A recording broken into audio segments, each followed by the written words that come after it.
मानाचा सन्मानाचा निळा भडक क्रांतिकारी जय भीम कडक. बघा इथे किती सुंदर म्हणजे दृश्य बघायला मिळते तुम्हाला. भीम जयंतीचा सोहळा आहे इथे आणि आपण आलो आहे त्रिशरण चौकात आणि हे बिल्डिंग बघा किती सुंदर दृश्य बघायला मिळते आहे आणि इतकं छान सजवलेलं आहे.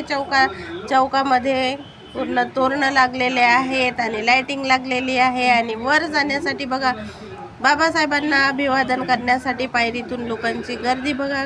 बरेच लोक वर जात आहेत, खाली येत आहेत, तर तुम्हाला गर्दी बघायला मिळेल. आणि तुम्हाला आज दिनांक 13 एप्रिल 2026 रोजीची जयंती त्रिशरण चौकामधील गर्दी तुम्हाला बघण्यास मिळत आहे. मी एक छोटासा प्रयत्न करत आहे तुम्हाला दाखवण्याचा. समोर लाइटिंग लागलेली आहे, लोक बरेच नाचत आहेत इथे. एकमेकांना कोणी कोणाला इथे दिसत नाही. तसेच माझे पण चिरंजीव समोरच होते तिथे, जिथे तुम्हाला लाइटिंग दिसत आहे अगदी 10-15 फुटाच्या अंतरावर आमचे चिरंजीव होते, तरी पण मला ते दिसले नाही.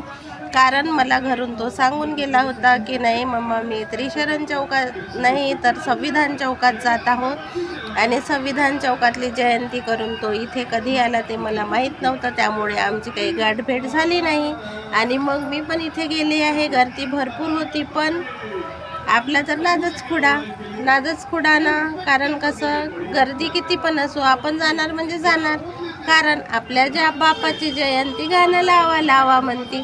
भारत चौकात दाखवा काय असतो भीम जयंतीचा सोहळा. मग आपल्या चौकामध्ये भीम जयंतीचा सोहळा असल्यावर आपण जाणार नाही का? आपल्या बापाची जयंती आणि आपल्याला जयंती बघण्याची आतुरता अगदी मनापासून निर्माण होते बघा. आणि ह्या दादांचं तर कौतुक करावं तेवढं कमीच आहे बघा. पूर्ण या चौकामध्ये आपल्या बिल्डिंगकडे कसं लक्ष केंद्रित केलेलं आहे, कसं लोकांचं लक्ष वेधून घेतलेलं आहे. आणि हा सण एवढा मोठा, आपण त्या सणाची आपण आतुरतेने वाट बघतो. त्या दादा